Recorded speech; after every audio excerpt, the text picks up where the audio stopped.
Biyaya at kapayapaan na nagmumula sa ating Panginoon Diyos sa pamagitan ng ating Hesus Kristo sumagana ng lahat sa bawat isa sa atin.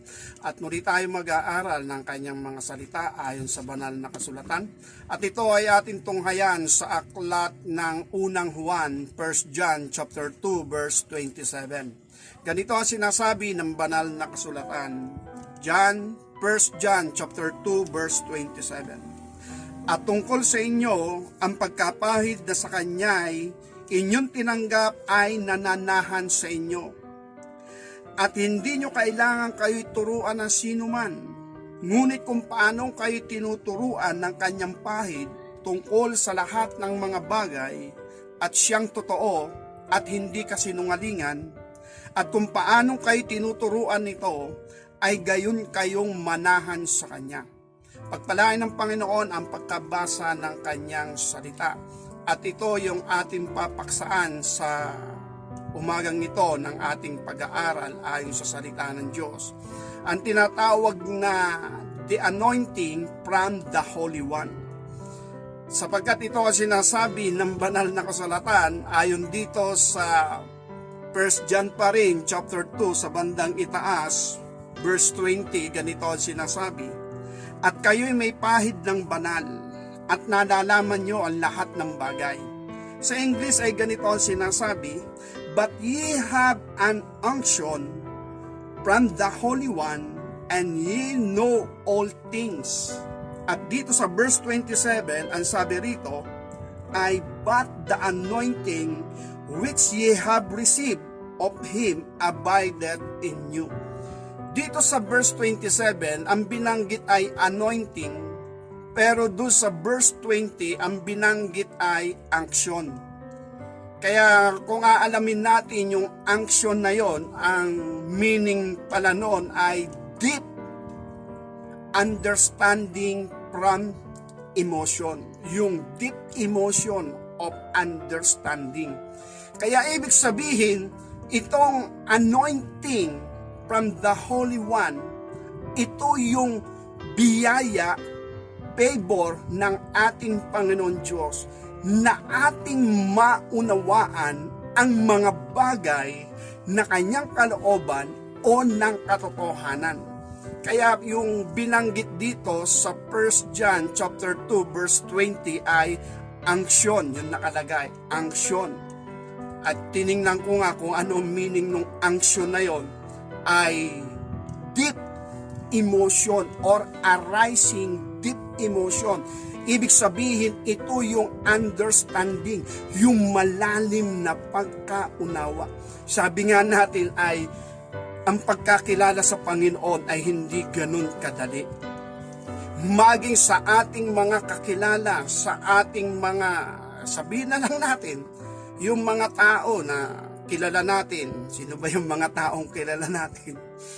O halimbawa, kagaya ng ating presidente, kilala natin siya. 4 taon na nasa panunungkulan ang ating presidente. Pero tayo hindi niya kilala.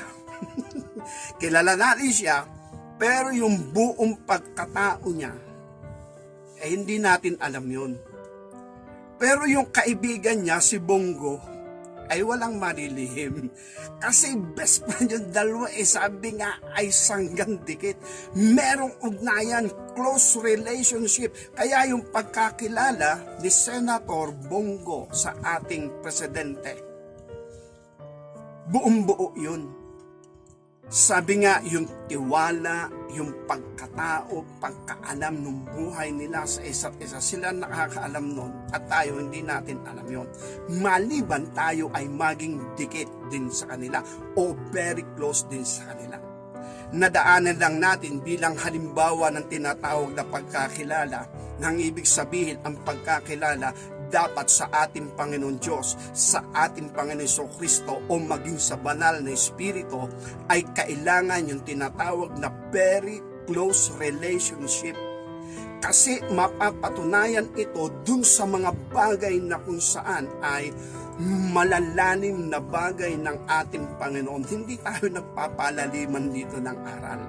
Hindi tayo nagpapalaliman dito ng mga aral na turo.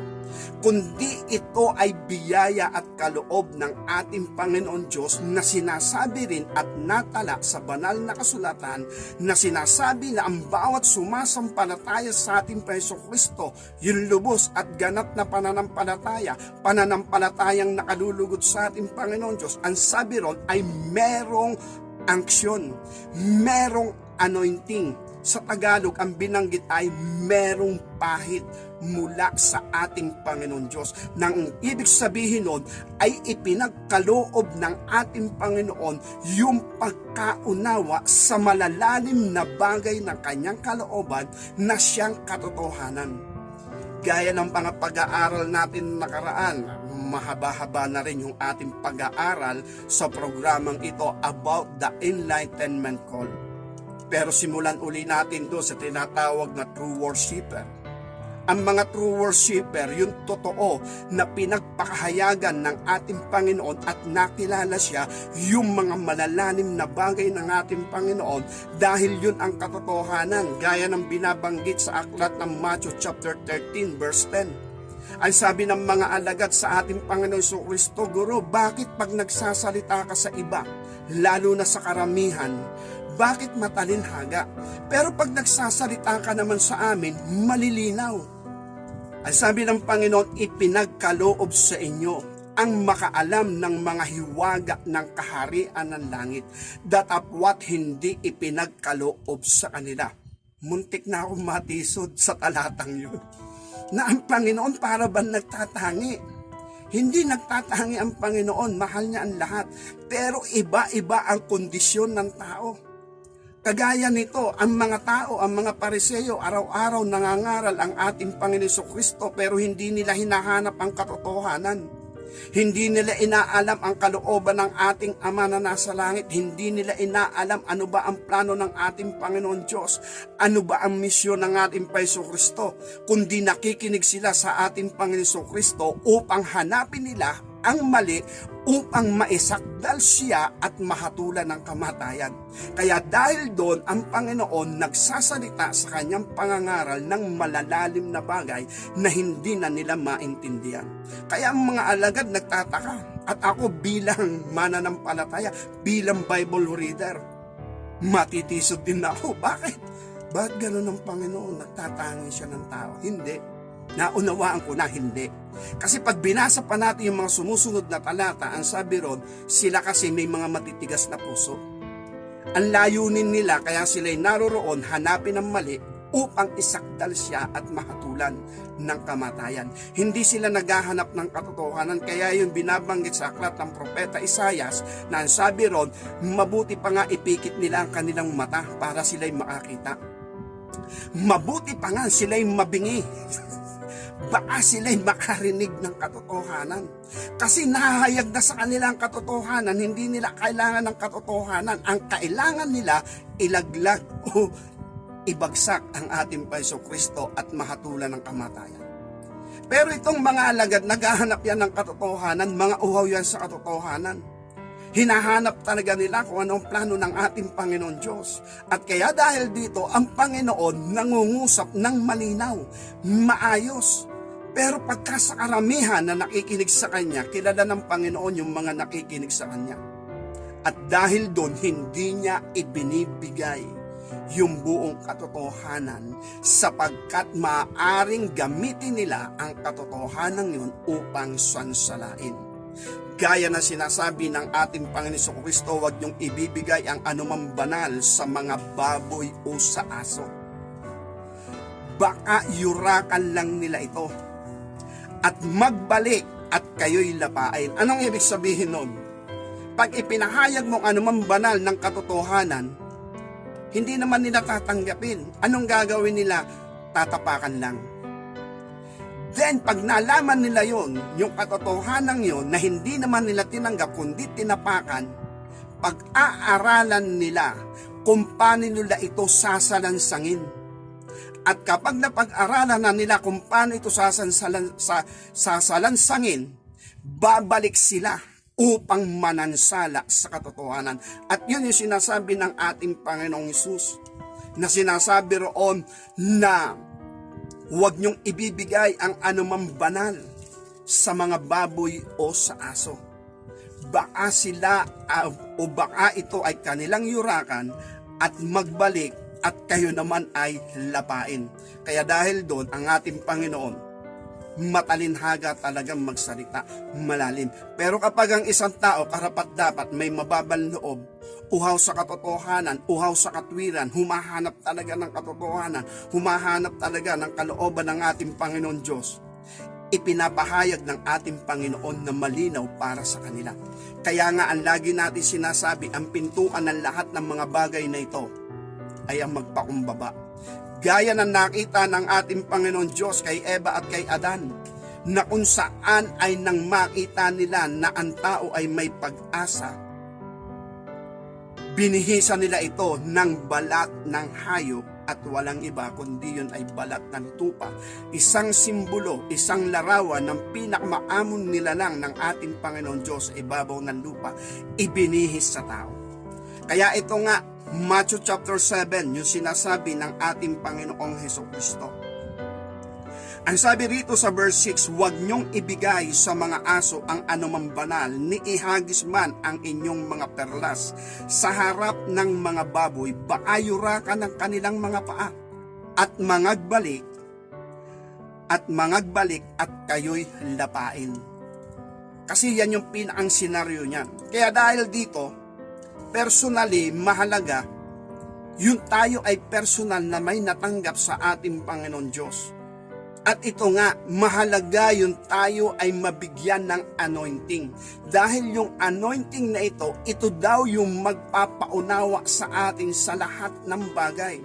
Yung sinasabi dito lahat ng bagay, hindi naman yung lahat-lahat na ng bagay na iniisip ng tao, kundi sa lahat ng bagay na kalooban ng ating Panginoon Diyos. Hindi kasali dito na tayo ay magiging, kung malalamak may anointing tayo, ay alam na natin ang lahat ng bagay na hindi naman tayo nag-aral ng piloto, ay kaya rin natin magpalipad ng eroplano. Hindi ganon. O hindi naman tayo nag-aral bilang surgeon o yung mga nag-o-opera sa katawan ng tao. Dahil tayo may anointing, alam natin lahat ng bagay, ay kakayanin din natin. Nasasabihin natin by faith, may anointing ako, alam ko lahat ng bagay. Hindi ganon. Ang lahat ng bagay ay ang pagkakilala sa ating Panginoon Diyos, sa kanyang kalooban, at kung ano ang kalagayan ng tao sa harapan ng Diyos, yung ipaalam niya sa atin. Kaya kung titingnan natin, ang sabi rito, kayo ay may pahid ng banal. Nalalaman nyo ang lahat ng mga bagay. At muling inulit dito sa verse 27 na sinasabi, hindi nyo kailangan kayo'y turuan ng sinuman. Dahil yung anointing na ibinigay sa atin, yun yung nagtuturo personal. Basahin natin muli. 1 John chapter 2 verse 27. At tungkol sa inyo, ang pagkapahid na sa kanya inyong tinanggap ay nananahan sa inyo, at hindi nyo kailangan kayo'y turuan ng sinuman. Ngunit kung paano kayo tinuturuan ng kanyang pahid tungkol sa lahat ng mga bagay, at siyang totoo at hindi kasinungalingan, at kung paano kayo'y tinuturuan nito, ay gayon kayong manahan sa Kanya. Ang sinasabi dito, sa lahat ng bagay, sa lahat ng kalooban ng Diyos, sa lahat ng katwiran ng Diyos, sa lahat ng katotohanan ng ating Panginoon Diyos, ipapaalam niya ito sa atin. Kaya sabi nga, sa Diyos ang kapurihan. Dahil marami sa mga bagay na kalooban ng ating Panginoon Diyos ay hindi naman ibinigay sa akin ng tao. Natanggap ko ito sa pamagitan ng banal na kasulatan, at natanggap ko ito dahil sa tinatawag na pagkaunawa. Yun, naunawaan ko lang, pero hindi ako magaling. Hindi ako likas na maalam. Kundi ako, pag hindi ko rin alam, nagtatanong din ako sa ating Panginoon Diyos. No, kaya nga yung unang video natin, nagtanong din ako, pero hindi naman tanong lang. Ang sabi ko, Panginoon, madaling maniwala dahil napatunayan ko na kami tinubos mo. Salamat sa pagkatubos mo sa amin. Salamat sa kapatawaran at sa kalayaan. Pero tanong lang po, kung kayong magagalit, Sino naman po ang tumubos sa inyo kung ang kasalanan ng sanlibutan ay napasan sa inyong balikat?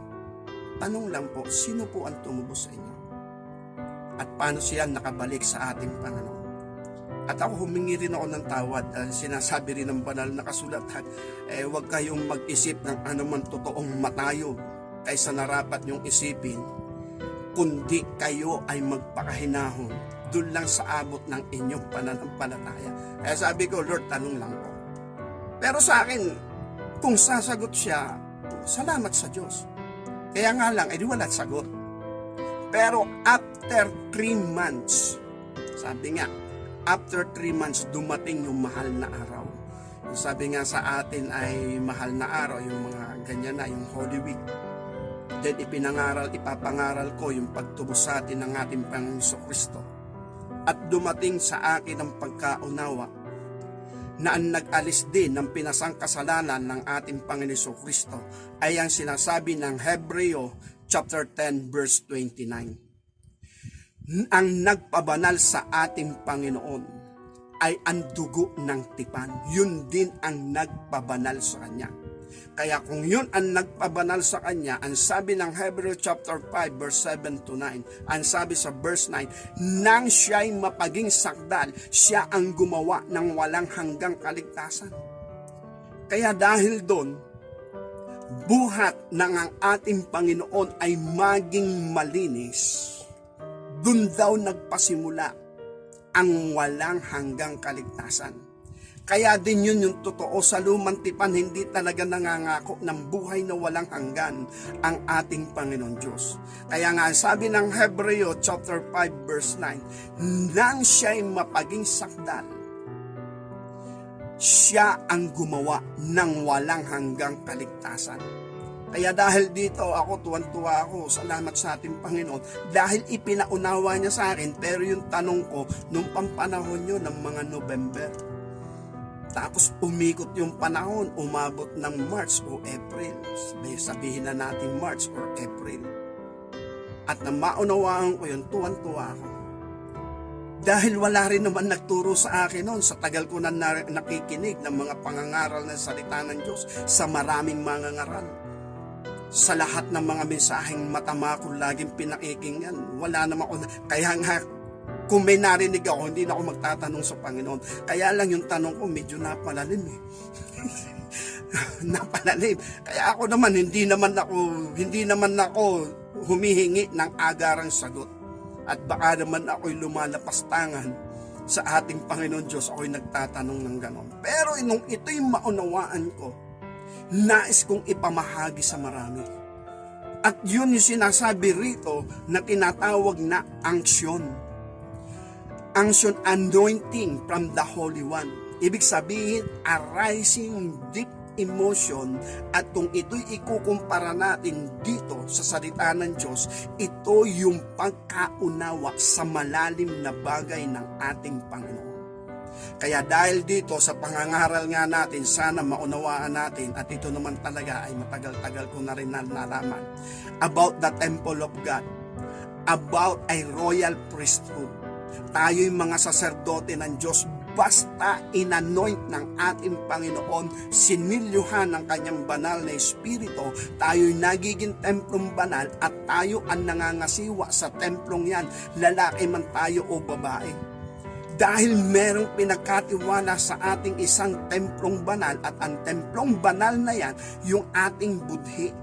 Na ang sabi nga natin, tayo ang mamamahala dyan. Alam natin kung anong papapasukin natin dyan at hindi natin papapasukin. At balikan natin ang mga batas dyan ng ating Panginoon. Ang sabi nga, ang tumingin na may kahalayan sa isang babae nagkakasala ng panangalunya. Ang sabi ron, ang napupuot sa kanyang kapatid ay isang mamamatay tao. Hindi mo naman sinasapak, sabi nga, hindi mo naman sinasapak o binibigwasan. Pero kumukulo ang dugo mo pagka nakikita mo yung taong yun. Ay sabi nga, kasalanan yun. Dahil kapag tayo ay naging isang templong banal, ang rule ng ating Panginoon is rule of holiness and the rule of righteousness. At yun nga yung sinasabi natin sa aklat ng Jeremiah chapter 31 verse 34. Ang sabi nga roon, ang tipan na ito, ang bagong tipan, nakatala sa ating mga puso at maging sa ating mga isipan. At doon sa tipan na ito, ang bagong tipan na itatatag ng ating Panginoon Diyos, may nabanggit din doon na hindi na kailangang magturo pa ang sino man sa isa't isa dahil makikilala ang ating Panginoon mula sa kataas-taasan hanggang sa kabababaan o mula sa kadakidakilaan hanggang sa kaliit-liitan. Kaya lang malalim din yon. Ang ibig sabihin nun na hindi na kailangan lahat ng inaccept ng ating Panginoon na makapasok sa dugo ng tipan, may anointing. At kung may anointing, naunawa at nakilala nila ang ating Panginoon. Pero hindi lahat. Sabi nga, ang hindi na lang natin matuturuan ay yung mga tao na kung saan ay sinelyuhan na ng Panginoon, saserdote na ng ating Panginoon. Pero yung ating mga kababayan, dahil gusto natin na sila'y maging kagaya din natin, na kung saan ay nagkaroon ng kapayapaan, nagkaroon ng tinatawag na kagalakan, katuwaan sa ating mga puso na hindi kayang ipaliwanag dahil yung kaluluwa natin ay nakabalik sa ating Panginoon Diyos na manlilikha. Ang gusto natin, yung mga mahal natin sa buhay, matanggap nila itong biyayang ito. Ang gusto natin sa ating kapwa-tao, matanggap nila ang mga biyayang ito. Kaya dahil doon sila'y aakayin natin or else sila yung ating pinapastol. At habang inaakay natin sila, pinapastol natin sila, ang direksyon na ating tinatahak, makarating sila sa paanan ng Panginoon Kristo, magkasundo sila at makapasok yung inaakay natin na makipagtipan personal sa ating Panginoon. At kung magawa ito ng ating Panginoon, sila naman ay i-anoint ng ating Panginoon na maunawaan nila ang lahat ng mga bagay. Hindi natin yun maituturo sa kanila. Bagamat maituro natin yung iba, pero ang pangungusap ng banal na Espiritu, ang sabi rito, kung paano yung tinanggap ang anointing na ito, yun ay naimanahan na sa inyo. Ito'y katotohanan at hindi kasinungalingan. Okay, basahin natin itong Jeremiah chapter 31. Ganito ang sinasabi ng banal na kasulatan sa verse 33 to 44. Jeremiah chapter 31 verse 33 to 44. Ganito ang sinasabi ng banal na kasulatan. Kundi ito ang tipan na aking ipakikipagtipan sa sambahayan ni Israel pagkatapos ng mga araw na yaon. Sabi ng Panginoon, aking itatala ang aking kautusan sa kanilang kalooban at aking isusulat sa kanilang puso. At ako'y magiging kanilang Diyos at sila'y magiging aking bayan. At hindi na magtuturo ang bawat isa sa kanila sa kanyang kapwa, sa bawat tao, sa kanyang kapatid na magsasabi, kilalanin mo ang Panginoon, sapagkat makikilala nilang lahat ako, mula sa kaliit-liitan sa kanila hanggang sa kadaki-dakilaan sa kanila. Sabi ng Panginoon, sapagkat aking ipapatawad ang kanilang kasamaan at ang kanilang kasalanan ay hindi ko na aalalahanin pa. Kaya nga, what for? Bakit pa ako nangangaral? Ay ang problema kasi marami ang hindi pa nakakakilala sa Panginoon.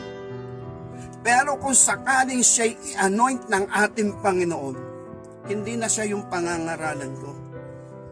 Ang papangaralan ko ay yung iba pa na hindi pa na-anoint ng ating Panginoon. O hindi pa nakikipagkasundo sa tipan ng Panginoon. Kaya bilang mga mangangaral, kapwa ko mangangaral, hindi natin sila kinukulong sa reliyon.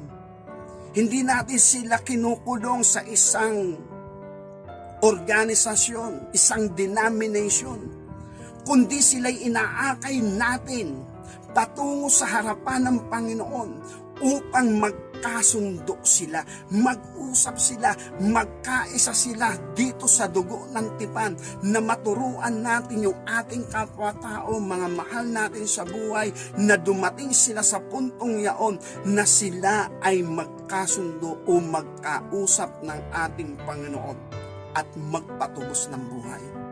Dahil kahit anong patong natin ng kamay, kahit anong panalangin natin sa ating mga mahal sa buhay, sa ating kapwa-tao, kung ang puso niya ay hindi magiging totoo sa ating Panginoon, walang mangyayari.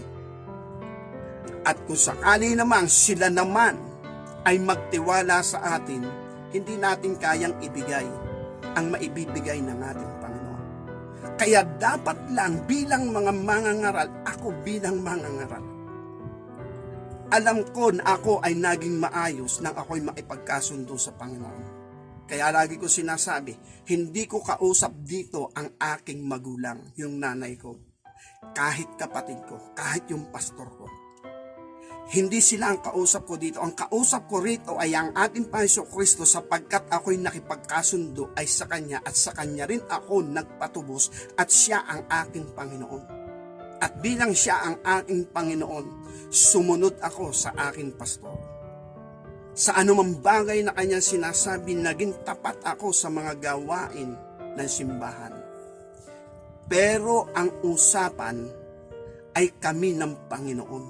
Kaya dahil dito, ito yung pinakamahalaga na ating makita o maipahayag na kung saan gumagawa, tumatrabaho pa rin ang ating Ama, ang ating Panginoon Jesucristo, at maging ang banal na Espiritu, gaya ng mga ilang pag-aaral na natin ng nakaraan. Kapag ibinuhos ng ating Panginoon Diyos ang kanyang banal na Espiritu, ito'y maghahayag ng buong katotohanan.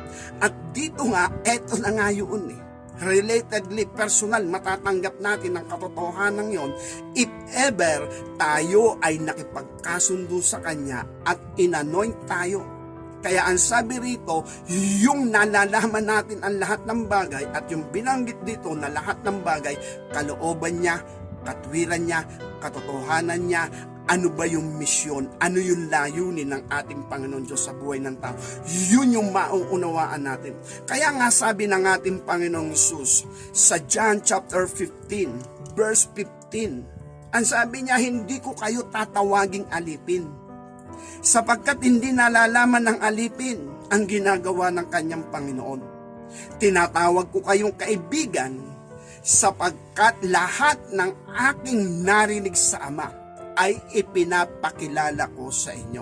Ang sabi ng Panginoon, hindi niya tayo tatawaging alipin, sapagkat hindi nalalaman ng alipin kung ano ang ginagawa ng Panginoon. Pero tinatawag niya tayong kaibigan, sapagkat ipinapakilala niya sa atin ang lahat ng kanyang narinig sa ating Panginoon Diyos. Kaya dahil dito, eto rin yung mahalaga na tayo ay magkaroon ng tinatawag na personal na anointing mula sa Panginoon. Hindi ito yung naririnig natin na kapag may anointing, ikaw ay may kakapangyarihang gumawa ng mga kababalagan. Sabi, naku, may anointing niya. Pag nangaral yan, ang mga tao talagang matitiligan. Maaari. Pag nanalangin yan sa mga may sakit, dahil may anointing yan, lahat ay gumagaling. Maaari. May anointing yan, lahat ng hingin yan sa Diyos, ibinibigay sa Kanya. Maaari din. Ayon sa kalooban ng ating Panginoon Diyos. Pero yung usapan natin dito na anointing, ang binabanggit ng banal na kasulatan ay ang pagkaalam ng lahat ng bagay na siyang katotohanan. Kaya dahil dito, ito rin sa pamagitan ng banal na Espiritu, na kung saan ang katotohanan na lagi natin binabanggit, John chapter 8 verse 32, inyong makikilala ang katotohanan at ang katotohanan ang magpapalaya sa inyo. At yun ay usapin ng kalayaan. Ang sabi ng mga Hudyo,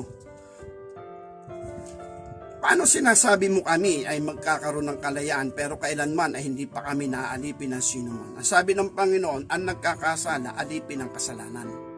Kaya ibig sabihin, kung ikay nagkakasala, alipin ka ng kasalanan. Ang pinalaya ng anak ay ganap na malaya. Sapagkat ang alipin hindi nananahan magpakailanman, ang anak ang nananahan magpakailanman. Medyo malalim din yung sinabi ng Panginoon. Ibig sabihin, hindi tayo alipin ng kasalanan, kundi tayo'y ginawang anak ng Diyos, ay royal priesthood, katiwala ng ating Panginoon Diyos, dahil meron siyang tinrabaho sa buhay natin at ginawa niya tayong katiwala ng banal na templo.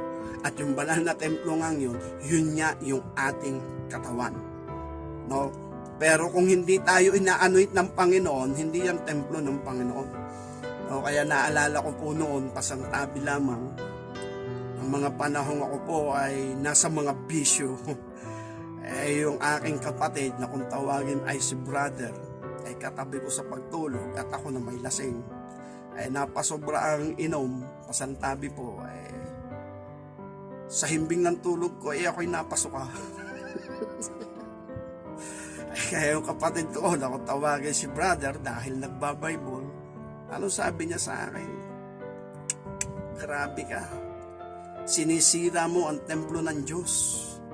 Sa isip ko naman, paano ako naging templo ng Diyos? Ay balasubas ako. Sabi ko talaga itong mga born again, hindi nila naintindihan ang kanilang sinasabi. At ngayon ay may katotohanan talaga yun. Paano ako magiging templo ng Diyos? Ay puno ako ng mga pagsalangsang, pagmamatuwid, pagmamataas. Nasa ilalim ako ng bisyo. Wala akong kapanipaniwala sa Diyos. At yun nga, bilang pilosopo, sabihan ako ni brother, yung kapatid ko lang, na nagbabasa ng Biblia. Ano sabi niya? Grabe ka. Winawasak mo, sinisira mo ang templo ng Diyos. Ay katwiran ko naman, sa isip ko naman, di ko sinabi, at baka ako'y magulpi. Sabi ko, paano kung magiging templo ng Diyos ay balasubas ako? Kaya sabi sa isip ko, talaga itong mga born again na ito, nagsasalita ng hindi nauunawaan ang sinasabi. Pero ngayon, nauunawaan ko. Bakit? Nang ipatubos ko ang buhay ko sa ating Panginoon at ilabas niya ako sa kapangyarihan at kamandag ng kasalanan, amazing grace, sabi nga, doon ko lang naunawaan, templong banal na ako. At hindi ko ito dapat sirain. Kaya dahil dito, balik tayo, ang sabi ng ating Panginoon, hindi ko kayo tatawaging alipin, sapagkat hindi nalalaman ng alipin ang ginagawa ng kanyang Panginoon.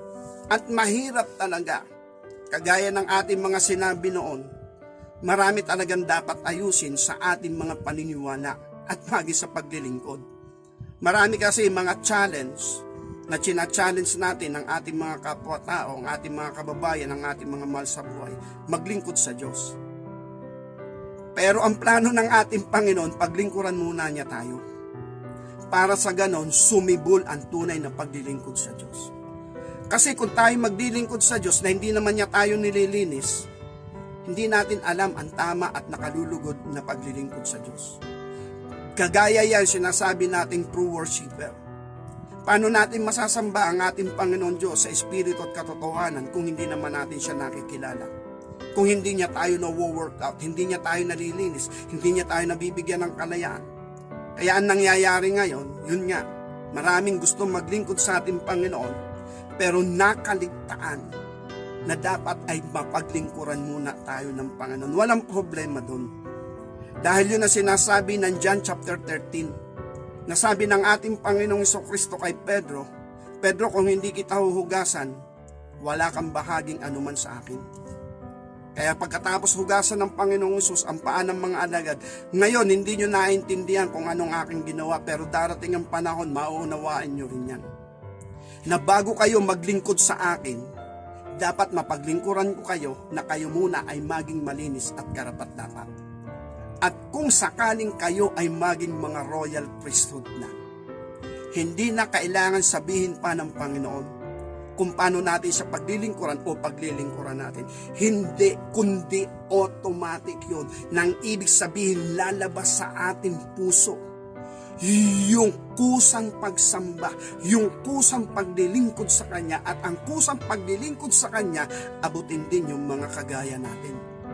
Akayin din natin yung mga kagaya natin, dalhin natin sa ating Panginoon, na sila man ay trabahuhin din ng Panginoon. Yung nga sinasabi natin, sila man trabahuhin din ng Panginoon, linisin din sila ng Panginoon. And then pagkatapos, pag naranasan na nila yung tinatawag na biyaya ng ating Panginoon, lalabas sa kanila ang tunay na paglilingkod sa Panginoon Jesus, sa ating Panginoon Diyos, at maging sa ating kapwa.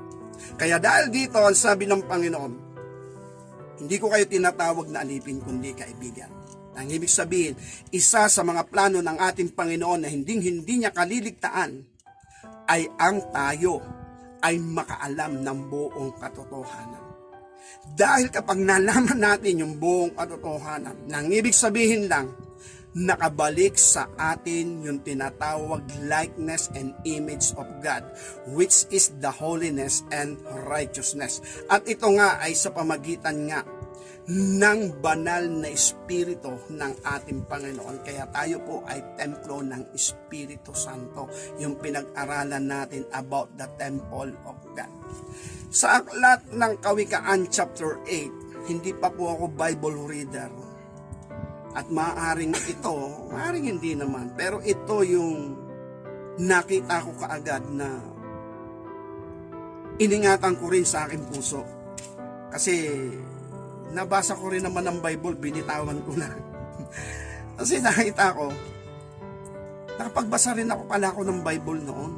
Sabi nung kapatid ko, magbasa ka ng Bagong Tipan nang ikaw ay tumino, sabi nung kapatid ko. Yung mga panahong yun, uso ang comics, ay walang comics. Sabi ko, mabasa nga ito.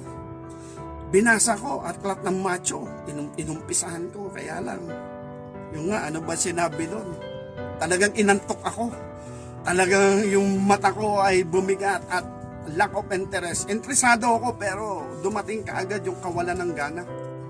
Kasi di ko naman maintindihan. Ito ba naman yung nabasa ko, basahin ko lang yung ilang talata. Sinumulan ko ang Bagong Tipan. Aklat ng Matthew chapter 1. Ang sabi rito, ang aklat ng lahi ni Kristo, na anak ni David, na anak ni Abraham, naging anak ni Abraham si Isaac, naging anak ni Isaac si Jacob, naging anak ni Jacob si Juda, at ang kanyang kapatid, naging anak ni Juda si Tamar, si Pares at si Sara, naging anak ni Pares si Isrum, at naging anak ni Isrum si Aram, naging anak ni Aram si Aminadab. Second ba yan? Kala ko pa naman ang mababasa ko ay ipinanganak siya doon sa Pasabsaban, sa Bethlehem, doon siya ipinanganak. Kala ko yun ang mababasa ko, kaya lang unang arangkada, ito agad yung nakita ko. At kung babasahin ko, ano ba ito? Sabi rito, naging anak ni Naason si Salmon, naging anak ni Salmon si Rahab, kay Rahab si Buos, naging anak ni Buos kay Ruth si Obed, naging anak ni Obed si Jesse. Di ko kilala ito. Ang naririnig ko lang kilala ko dito ay si Jacob, si Abraham, si David. Pero itong mga ito, hindi ko kilala. Kaya dahil doon, habang binabasa ko ito, namumungay na ang aking mata. At pagkatapos noon, isinara ko na ang Bagong Tipan, ang aklat ng Bagong Tipan. Buwat noon, hindi ko na nabasa. Pero ito, ang aklat ng Kawikaan, ito talaga yung natuwa ako. Nagalak ako nung mabasa ko ito. Kawikaan chapter 8, verse 8, ganito sinasabi ng banal na kasulatan. Ang sabi rito, Kawikaan chapter 8, verse 8, ako po talaga natuwa. Hindi ko pa alam ang Biblia kung ano nga ba nilalaman yan. Ang sabi rito, lahat ng salita sa aking bibig ay katwiran. Ay sa katwiran, walang bagay na liko o suwailman sa kanila. Pawang malilinaw sa kanya na nakakaunawa at matuwid sa kanila na kasumpong ng kaalaman. Tanggapin mo ang aking turo, huwag ang pilak, at ang kaalaman higit ka sa dalisay na ginto. Kaya nung mabasa ko ito, sabi ko, ang ganda nito. Sabi ko, napakalinaw pala ng Biblia. Naunawaan ko kagad na ang kanyang salita malalim pero maintindihan mo, maunawaan mo. Hindi pa po ako ng Bible reader na mahawakan ko yung Biblia. Sabi nga, para akong nakaangat ng isang dangkal sa lupa. Kaya buhat noon, nagka-interest ako. Ano ba nila naman ng Biblia? Bagamat, sabi nga, nakakahiyang magbasa ng Biblia, kaya hindi naging continuous. Sabi nga ay pabugso-bugso lang. Okay, balik tayo. Ang sabi sa aklat ng Kawikaan chapter 8, lahat ng salita sa bibig niya ay sa katwiran, walang liko. At lahat daw ng kanyang salita malilinaw sa kanila na nakakaunawa. At kung babasahin natin ng Kawikaan chapter 8, ito'y panawagan ng karunungan. At itong karunungan, kung babasahin natin sumusunod na talata, kung itutuloy natin, verse 12, akong karunungan tumatahan sa kabaitan, aking nasusumpungan ang kaalaman at gunita. Kaya binanggit doon, akong karunungan. Kaya yung karunungan, yung wisdom, person siya. Isa siyang persona. Then sabi niya, sa kanyang bibig, walang liko. Walang anumang kalikuan, walang kasuwailan. At sa kanila ay malinaw ang mga salita na mga nakakaunawa. Kaya dahil dito, yung pagkaunawa sa malalalim na bagay ng ating Panginoon Diyos, magpapasimula talaga yan sa pagkauhaw natin. Na ang ating intensyon ay hanapin ang katotohanan, ang kalooban ng Diyos, ang katwiran ng Diyos, magkaroon ng kasagutan yung maraming mga tanong sa ating mga buhay, aakayin tayo ng ating Panginoon, tuturuan tayo ng ating Panginoong Hesukristo. Kaya dahil dito, kung ang mga bagay na ito ay hindi nalilingid sa ating Panginoon Diyos, hinahanap talaga niya sa ibabaw ng lupa kung sino-sino ang tatawagin niya. At yun nga ang sinasabi ng Romans chapter 8, verse 29 to 30, nang una pa man ay nakikilala na niya tayo o yung mga nakikilala na niya. At yung mga nakikilala niya, itinatalaga niya upang maging larawan ng kanyang anak, upang maging larawan ng ating Panginoon Kristo.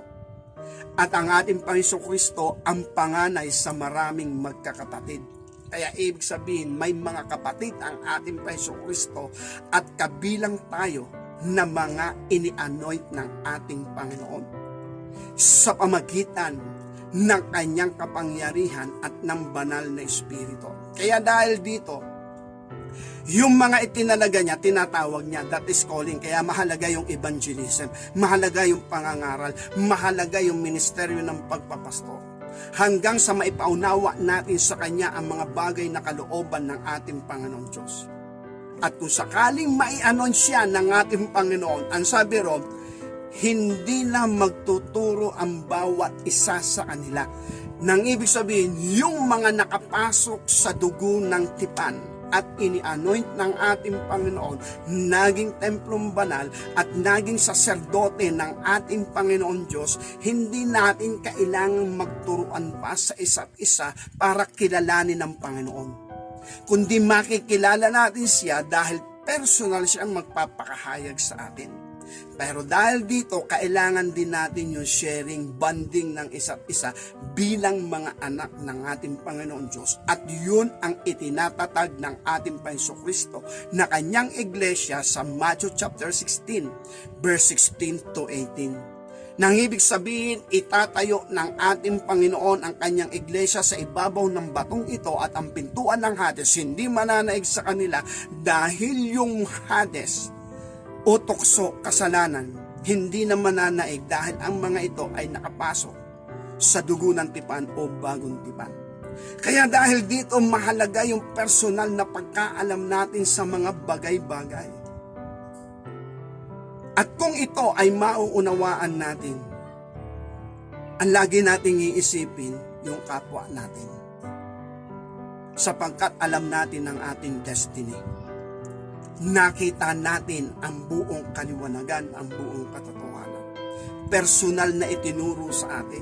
Hindi tayo umanib sa anumang reliyon, kundi personal tayong tinrabaho ng ating Panginoon. Kaya dahil dito mga kapatid sa ating Panginoon Diyos, ang anointing na ito ay ang pagkaunawa sa mga bagay na kalooban ng Diyos at ito'y bahagi ng bagong tipan. Yun Jeremiah chapter 31, verse 33 to 34. Pero kung ang isang tao ay hindi pumapasok sa tipanang ito o hindi ina-accept ng Panginoon sa tipanang ito, hindi na-accept ng Panginoon sa tipanang ito, hindi nila kilala ang ating Panginoon Kristo. As in, hindi kilala. Kaya ngayon ang panganib, mapapadagdag na lang daanan natin na sinasabi ng Matthew chapter 24, pagdating ng huling panahon, lalabas ang maraming mga propeta ang mga alagad ng Antikristo. At ano sasabihin nila? Ako ang Kristo. Pero ililigaw nila ang marami. Ano ipapangaral nila? Ang Panginoon Kristo, siya na nga yung Kristo. Siya na nga. Manalig tayo sa ating Panginoon Kristo. Siya yung ating Savior, siya yung ating tagapagligtas. Pero hindi ituturo ang ganap na kalayaan sa kasalanan. Hindi ituturo yung pagiging isang templong banal kung papaano. Maaari sabihin, oo, tayo ay templong banal. But actually, sa loob natin, sasabihin nila, ay wala, hindi naman tayo sa langit, hindi na tayo magkakasala. Kaya ngayon, hindi nagiging accurate yung John chapter 8, verse 32 to 36. Then yung pagiging saserdote natin sa templong banal, hindi nagiging accurate. Kaya sabi nga, hanggang kailan matututo? Kaya dahil dito, ingat din. Sabi nga, sa nag-aakalang nakatayo, mag-ingat, baka mabuwal. May pananalig lang tayo o meron lang tayong kumpiyansa o meron lang tayong kapayapaan, katiwasayan, kasiguruhan. Kapag alam natin, tayo ay itinatayo ng ating Panginoong Hesus sa katotohanan at nakita natin yung buong katotohanan at lumalakad tayo sa katotohanan, then tayo yung mga anak ng kaliwanagan. Kaya nga nasabi na Apostol Pablo, bumangon kayong natutulog sa gitna ng mga patay, liliwanagan ka ni Kristo. Kaya ibig sabihin, dapat meron din tayong gagawin. Nang ibig sabihin, ang patay, hindi yan babangon. Hindi yan tatayo. Hindi magre-response. Ibig sabihin, kung ikaw ay magre-response, bumangon tayo. At kapag nag-response tayo, sabi doon, liliwanagan tayo ng Panginoon. Sabi, tatrabahuhin tayo ng Panginoon. Ngayon, itong binabanggit nating anointing, hindi ito kayang ibigay ng ating kapwa-tao. Hindi ko rito kayang ibigay. Pwede akong magpala sa tao, lalo na sa mga bata. Yung sinasabi natin, God bless. Pagpalain ka ng Panginoon. Pwede yon. Pero yung anointing na pagkaunawa, ang Panginoong Hesus, ang Panginoong Diyos ang magkakaloob niyan, hindi tayo. Gaya ng paghahalal na isang templong banal o bilang isang saserdote, isang makaharing pagkasaserdote, hindi tayong gumagawa niyan. Ang gumagawa niyan, Panginoong Kristo. Kaya dahil dito, napakahalaga na makita natin kung paano tumatrabaho, gumagawa ang ating Panginoon at tayo'y nakikipagkaisa sa mga gawang ito. Kaya yun din ang prayer ko lagi. Panginoon, maging kabahagi po ako sa iyong paggawa. Willing ako doon. Sa Kanya lang ako aasa. Kaya mga kapatid, sa ating Panginoon Diyos, ang biyayang ito bukas pa. At ang assurance of our salvation ay yung personal na relasyon natin sa Panginoon.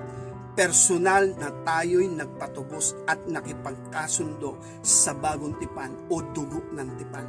Then tinanggap niya tayo. Then ini-anoint niya tayo. Then sinilyuhan niya tayo ng banal na Espiritu na gaya ng sinasabi ng Ephesians chapter 1 verse 13. Buhat ng tayo'y sumampalataya sa ebanghelyo ng katotohanan o sa salita ng katotohanan. Tayo ay tinatakan ng Espiritu Santo. Ibig sabihin, pag-aari na tayo. Kaharian na tayo ng Diyos. Na gaya na sinasabi ng aklat ng Matthew chapter 6 verse 9. Nga ba? So, nalilimutan natin yung panalangin turok ng ating Panginoon. Tingnan natin yung Matthew 6:9. Sabi rito, magsidalangin kayo ng ganito, Ama namin nasa langit ka, sambay nawa ang pangalan mo, dumating nawa ang kaharian mo, gawin nawa ang iyong kalooban, kung paano sa langit, gayon din naman sa lupa. Sa aking pangangaral, ito ang kaharian ng Diyos. Sa itaas, sa langit, kagalang-galang, karespeto ang salita ng Diyos. Alam ang kanyang kalooban at kung anong kanyang kalooban, yun ang ginagawa sa kalangitan. Mangyari din daw dito sa lupa. Mahirap mangyari yon kapag hindi tayo natutubos. At kapag tayo natubos, nabili tayo ng Panginoon, kaharian tayo ng Panginoon, pinaghaharian tayo ng Panginoon, na gaya ng sinabi ng ating Panginoon sa Lucas chapter 17 verse 20 to 21. Sinabi ng mga Hudyo, kailan darating ang kaharian ng Diyos. Sabi ng Panginoon, darating ang kaharian ng Diyos na hindi nyo mapagkikita. Naririyan o naririto. Ang kaharian ng Diyos nasa sa loob nyo. Kaya dahil doon, tayo nga ay templong banal. Na ibig sabihin, pinaghaharian ito ng ating Panginoon Diyos. At tayo ang saserdote dito. At dahil tayo saserdote dito, ito ay nagiging tahanan ng banal na Espiritu. At ano yung banal na Espiritu? The holiness and the righteousness.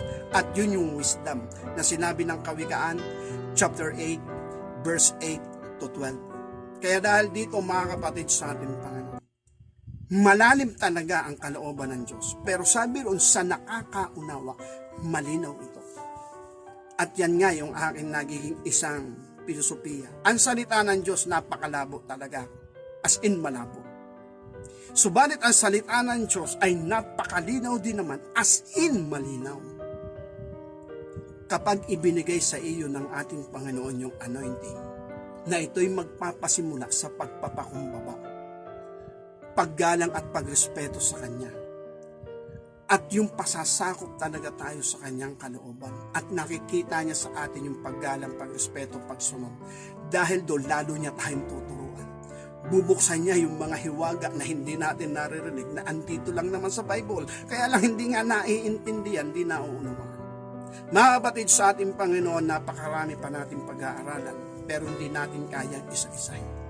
But as of now, the anointing or unction from the Holy One, ito ay ang pagkaalam ng malalalim na bagay ng ating Panginoon Diyos, ng ating Panginoon Kristo, at ng banal na Espiritu. Hindi na natin yan mababasa sa mga librong nabibili dun sa mga tindahan. Sa ating pananalangin at sa ating meditation, sa ating prayer sa ating Panginoon, unti-unti binibigyan tayo dahan-dahan ng pagkaunawa. Step by step. Hanggang sa makita natin maganda, totoo ang mga bagay na ito. Sabi nga ni Apostol Pablo, 2 Corinthians chapter 3 verse 17, ang Diyos ay Espiritu. At kung saan naroon ang Espiritu ng Diyos, doon ay may kalayaan. At ang tunay na kalayaan ay ang katotohanan. At ang tunay na katotohanan ay ang kaliwanagan. Nawawala ang dilim, basta may lumalabas na liwanag. As in, yan ay batas na ng kalikasan. Basta may lumabas na liwanag, nawawala ang dilim. At yun ang mahalaga, isa sa bahagi na ginagawa ng ating Panginoon Diyos. Kaya yung mga pag-aaral natin, sabi nga, arise and shine. Dahil ang ating Panginoon, siya ang ilaw ng sanlibutan, ang sumusunod sa Kanya ay hindi lalakad sa kadiliman, kundi bagkos magkakaroon ng ilaw ng kabuhayan. Yun ang sinasabi ng banal na kasulatan. Kaya dahil dito, pansamantala, ito po yung ating pag-aaral about the anointing from the Holy One. Hindi yan basta-basta ibinibigay. Para ka na tumas na sino tatanggap sa Panginoon, taas ka ng kamay, ibibigay na kagad yun. Hindi. Hanggang dumating muna tayo sa pagiging seryoso, pagiging totoo. Hanggang sa hindi na tayo makita ng Panginoon na gaya ng aso, na gaya ng baboy, kundi makita niya tayo gaya ng tupa. At dahil doon, magtatrabaho siya. Hindi niya sasayangin ang panahon at sandali. Tatrabahuhin niya tayo at gagawin niya tayong ilaw ng sanlibutan. At ang ilaw na ito magbibigay ng pag-asa sa tao. Hindi ito paligsahan, hindi ito tawag noon yung paligsahan, hindi ito pagalingan, kundi pagmamahal sa ating kapwa-tao. Dahil minahal lang tayo ng ating Panginoon, minahal lang ako ng Panginoon. Kung anong binigay niya sa akin, gusto ko matanggap ng kapwa ko, matanggap ng pamilya ko, matanggap ng aking mga mahal sa buhay. Hindi yung material, hindi yung pilak o ginto, kundi ang mga bagay nito. Pansamantala, ito muli yung ating pag-aaral ng salita ng Diyos sa programang Enlightenment Call. At harinawa kung nagustuhan nyo rin ang video na ito, share nyo. Hindi po tayo nagpaparami ng subscriber, kundi nagpaparami tayo ng makakaalam ng katotohanan ng salita ng Diyos. Kaya kung gusto natin na mabahaginan yung ating mga kaibigan na naghahanap ng katotohanan, mga mahal sa buhay, na mga may katanungan about sa Ebanghelyo, maaari natin i-recommenda ito, pero kagaya sabi ng aking nanay, bago daw basahin ng Biblia, manalangin daw muna sa banal na Espiritu para maunawaan. Then ganun din, malaya naman tayong manalangin at habang pinapanood natin ang mga video ito at pinapakinggan ng kanyang mga salita, panalangin din natin sa ating Panginoon Diyos. Personal siyang mangusap sa atin sa pamagitan din ng mga ganitong mensahe, sa pakikinig ng mensahe ito. God bless po, pagpalain po tayong lahat ng ating Panginoon Diyos, kanyang kapurihan magpakailanman. Amen.